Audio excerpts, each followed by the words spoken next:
Bismillahirrahmanirrahim. Ayşe radıyallahu anha aytat, Buxarinin rivayeti. Men Peygamber sallallahu aleyhi ve sellem'dan adam kişi namazda iki jaқты қарай беру турасында сұрадым. Peygamber sallallahu aleyhi ve sellem aytты, бұл шайтан деді. Сілердің намазыңардың кейбір нәрсесini урдаш үшін келген шайтан деді. Demek şeytan aleyhillananın ölüşü qayerda бар екен? Еңсеген учурда да бар екен. Жана ошондой эле шайтанда эки жактарды алаңдап, көздү бир жакка кое албастан намаз окуй турган болсок, шайтан дагы намаздан ала турган соопторубузду тартып кетип жатат деген сөз.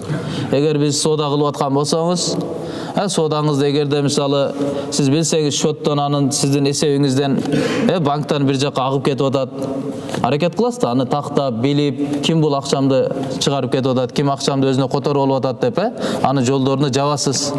Ошол сыяктуу урматтуу тууган, намаздын сообуну толук алам дей турган болсок, намазыбыз толук сакталсын десек, анда эки жакты карабаш керек экен.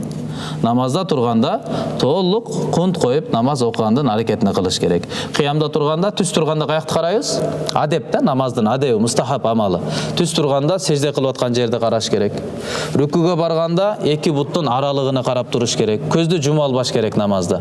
Эгерде кайсы бир үзүр нерсе болуп калып, мисалы алдыңыздагы адам ушундай кийим кийип алган, аркасы ачылып калып атат, же болбосо мисалы ушундай бир жерге туруп калдыңыз, бутуңуздун астында сүрөт, башка нерселер кайра-кайра оюңузду алып чыгып кетип атат.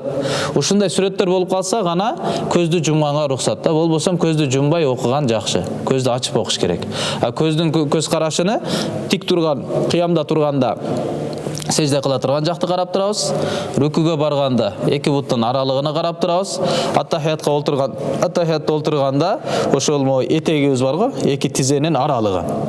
Ошо жерге көздү салып турабыз. Сеждеге барганда ошо мурун тарапты, ачык тарапты карап турабыз, көздү жумуп алмай жок. Ошондо эки жакты алаңдай бере турган болсо, болду, шайтанга үлүшүнү берип жаткан болот экенбиз.